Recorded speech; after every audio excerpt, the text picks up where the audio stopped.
I'm not really a shit popper. Well, let me not lie, cause you hooped with me before, so best way I can answer that is one word: empathy. Um, Early on, like when I first started falling in love with not only just music, but like just art in general, I noticed that like art can really speak to those who don't really have the words to speak for themselves. You know what I'm saying? And like, everybody has those moments where they see something or they hear a song and they just like, dang, I feel like they live in the same shit I went through, or like they really talking to me, like I really feel this shit. And that's why I create art personally, is just to like touch people, like, let people know that we all human, we all living life for the first time. So, you know, some experiences are going to be different. Some of them are going to be same. Like even some of my favorite songs that I've come across have been songs where like I can really feel the artist and like where they were at in that time, but I might not relate to it. I might not have gone through that same shit in my life. Like they might write a song about a dead relative or something that I still have, but I'm just like, damn, I can feel their pain. Like I can empathize with it. So yeah, empathy is probably the best way I can answer that. I like to just share the human experience with everybody else. People always love to say the cliche thing of like, don't care, like try not to care about what other people think about you. But in reality, everybody cares about to an extent what other people think about them. You know what I mean? Like people they might play like, okay, well, I know who I am, but at the same time, you don't want anybody thinking something of you that you're not. So I would say, as far as like personal expectations versus audience expectation, I feel like you do have to hold yourself to a higher standard and like have your like meet your personal expectations first before you worry about the audience. Because there's just, it's so many people on earth. Some people gonna fuck with it, some people not gonna fuck with it, and it's always gonna be like that. And I learned that early on, just going to the school I went to. It was a lot of artists, a lot of rappers and stuff, and you got some people who just like, some people were rocking with, other people was like, but it's like, it's always gonna be like that. There's gonna be people who like my art and my music. There's gonna be people who just despise it. I know people who love the Kendrick Lamars and J. Cole's, and I know people who hate them, just like, oh, they just be talking too much and it's too so I don't really worry too much about audience expectations, because I know there's somebody in the audience that's gonna really resonate with it. Like I said, I'm real big on empathy, so it's like if I could touch one person, that's good for me. I feel like creativity is innate. Like I feel like we're born to create, but some people have to learn their avenue of showing their creativity. I feel like some people, it comes natural to just be like, okay, I'm a creator and this is how I create. And then other people is like, they don't think they're a creator because they haven't learned their best. They're like, they don't know that they're a vessel to create because they haven't learned the method that they create best in. Some people, not everybody's going to be a musician, not everybody's going to be a sculptor, a painter. Some people create through engineering, building things. Like even if you're making paper airplanes, you're creating. You know what I'm saying? That might be your way of creating. You just have to learn your way to create. And for me, that just so happened to be writing, whether that be poetry, writing a book, music. Like I felt like that was my way to create, but that's not going to be everybody's way to create. So it's definitely innate, but you also have to learn your preferred method on creating. So yeah. That is a great question. It's such a great question because ironically I'm in a very moment right now where, and like I know some of my friends are gonna see this, like Gio's gonna see this and stuff and laugh, but I tell my friends like as a joke right now that I'm retired, but it's just a joke. It's like there's no way I feel like personally I can give up, just because I feel like this is part of my life path and it's the path that I'm meant to go down whether I want to or not. Like I feel like this was what's meant for me. But there have been moments that I felt stagnant in it. And it's not so much because of my lack of motivation or care for it. It's more so that I grew up being very competitive. Like I said, we competed before. So I'm a very competitive person to the point where everything I do, I put my all into. Like, I don't like to lose anything really. So whether that's sports, whether that's like, it could be something very small, like if you were just what's that game, Mancala, the little rock game. If you were to teach me how to play right now, I'll probably try to become a professional Mancala player. Like, like I'm just really, really competitive. So it's like when you have that part of, like, when that's an aspect of your life, it's a give and take, because it kind of takes away from some of the things you might care about more. Like, I'm really good at Connect Four, but I'm not finna be a professional Connect Four player. You know what I'm saying? So it's like, imagine if I get really good at something, but it's not, like I said, something that I want to pursue. It's not my artistry. It's like I'm not giving up on my artistry, but for me, it's always been a distraction. I'll just say it's been a distraction because it takes time away from me. But it's like a part of my life that I really can't help, that I'm so competitive in other aspects of my life, that is like, even like, with basketball, one of my first loves, is like, it's a part of my life. So it's like, at some points I might be on the court when I should be in the studio. And that's not to say I'm giving up on the music or anything, because like I said, that'll never happen. It's more so to say, like, I gotta learn better ways to balance hobbies and passions, and I'm passionate about, a lot of things, but none more than my, my artistry and my music. So I guess that's really the best way I can answer that. It's just like, I've never thought about giving up, but there are things that take a lot of my time, just because, like I say, like, even at one point, like, we young men, like, we all done played video games before. It's like, sometimes you might get really, really good at a game to the point where you practicing on the game more than you doing anything else. You sitting with a controller in your hand or something. So it's been like stuff like that just growing up. Like, I've been really, and not to sound like arrogant and stuff, but I've been really good at a lot of things before. Like, really, really good at a lot of things, to the point where I thought I could take it to the next level. I just never did, because I was like, do I want to be a professional Call of Duty player, or do I want to be a rapper? And at the end of the day, I never wanted to do anything other than rap. So I always stop right before that, that line where I go too far. So yeah, I'm gonna be completely honest with this answer, because self-doubt, I feel like it's something that varies between, person to person, because you have a lot of people who are just very, very, very confident. Like I said, not arrogant, but confident. It's a difference. And for me, I struggled early on and a little bit in this day with my confidence, because just growing up, there were a lot of things that were like hindering how confident I could be. And one of those is like your support system, right? Some people grow up and they have people in their ear, like, whether it's parents, grandparents, family, friends, telling them like, you could do whatever you want, you could be whoever you want to be, whatever you want to pursue, do it. And then in my instance, and like in a lot of other people's instances, you got people in your ear like, don't go down that path, don't try to be like your brother, don't try to rap, don't try to do this, like, get an educate, do this, do that, like where they want to see you at. So it's like, it kind of hinders your confidence to actually like create and do what you want to do when people don't support you.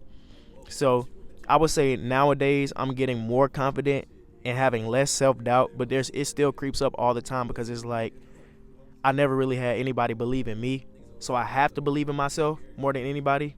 But it, like I said, it's moments where it gets hard, because you start to question like, damn, can I really do this? Even if you're very good at what you're doing, it's still moments of self-doubt, just because, like, for me, like I said, personally, I never had that. Like, growing up, I didn't have that support system of people in my ear telling me I could do what I want to do and be who I want to be, So that's the honest answer to that. Like, I've dealt with self-doubt and stuff. Not so much like imposter syndrome.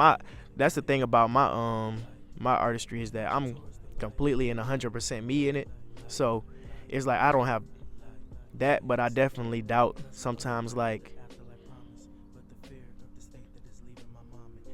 when I'm listening to my shit, I just be thinking like, and that goes in, I guess, to the other question, like audience expectation. I stopped doing it for me for a second, and I'm listening to it, and I'm like, damn, what's everybody else gonna think about this? So I'm just, trying to fight through that barrier and just believe in myself no matter what, and just push it. Um, it's a hard question to answer honestly too, because everybody, a lot of people gonna be like, "Oh, I'm really good with constructive criticism," but then when you tell them like, "Oh, this, and that about their artistry," like, everybody is in a way sensitive about their artistry. Nobody wants to be criticized too heavily. Some people take criticism better than others. Me personally, I would like to think that. It's a great question. I would like to think that I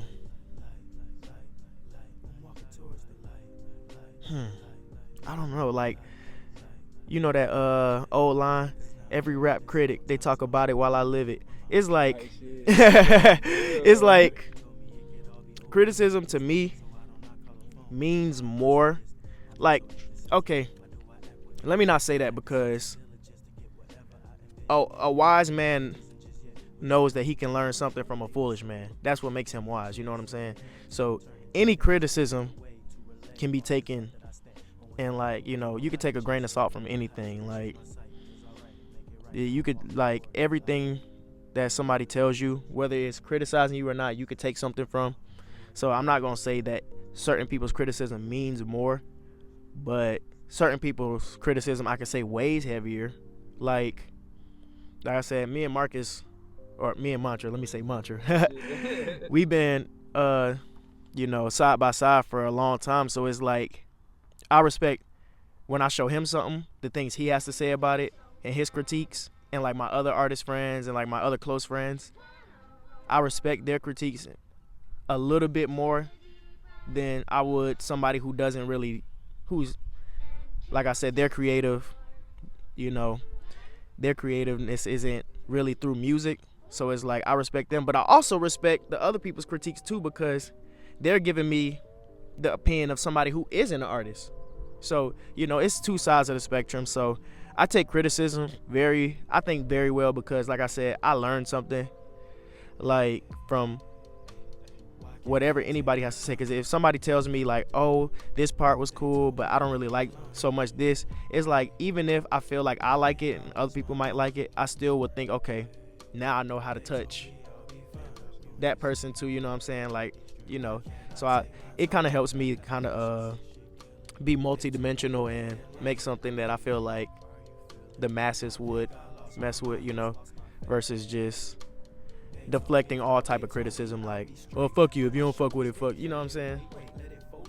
But yeah, that's one of those other things that varies by the artists themselves. Because when I listen to some artists, I definitely feel like the art is an escape for them. But for me personally, art is more so a reflection of my reality, because like I said, my art is just 100% me, and it's like me showing everybody, me, and also speaking from different perspectives of, reality. Like, I always, and my friends know this about me, I've always been huge on, like, to simplify it, no cap rap, people who just, they spit the real, whether people want to hear it or not. I respect it, definitely. Like, I don't like when people just get on a song and try to say what sounds cool, like, "I got 6 cars in my garage, this and that." It's like, people can't relate to that, you know what I'm saying? Especially if you don't have 6 cars in your garage. Like, nobody's gonna resonate with that. Like, I like the people who get on the mic and they really talk about some shit that makes you, like I said, empathize with them and feel where they at. Like, okay, it's the everyday struggle. Even if you are up, people still struggle with certain things. So, like, it's more so a reflection of my reality and the reality of the people around me. That's what I share through my artistry. Just, I talk about a lot of situations I've been through, situations like my peers might have been through, my loved ones and stuff, and like, I put it in my artistry. So like I said, I could touch those people who might have been through the same situations, and I guess in that, it kind of helps me not so much escape, but express what that means to me. Because like I said, I mean, the beauty of life is in perspective. People might go through the same shit, but like, their perspective of it might be different. So with that, it's like, I'm just sharing my perspective. Some people might fuck with it, some people might not. It might have a whole different perspective, and I respect that. So like I said, it's a more so a reflection of my reality more than an escape. I wouldn't call it an escape. I would call it like just my perspective. Yeah. Hmm. Yes. Daily, weekly, monthly, yearly. I, you know, sometimes you open your notebook, your notes, your mind, and nothing flows. And it's like, for me, how do I get over it? I live. Like I said, my art is a reflection of my reality. So whenever I'm struggling with creative blocks, and this might sound very like not toxic, but it might sound very like peculiar to some people, but when I can't create, I go outside. I live, I find something to talk about, even if it ain't me. Like I said, my beauty and my artistry is built on like just sharing personal experience and sharing like things that I, even if it ain't personal, things that I see. So if I'm having a creative block, sometimes the best way for me to get over that is like just go outside and touch reality again, see what's going on around me. I might go out and see like, you know, a homeless person on the corner or something. A lot of people drive past them, then somebody, come and give them, so, and I'd be like, okay, I can write something about this, I could talk about, I like to live and see what's going on around me.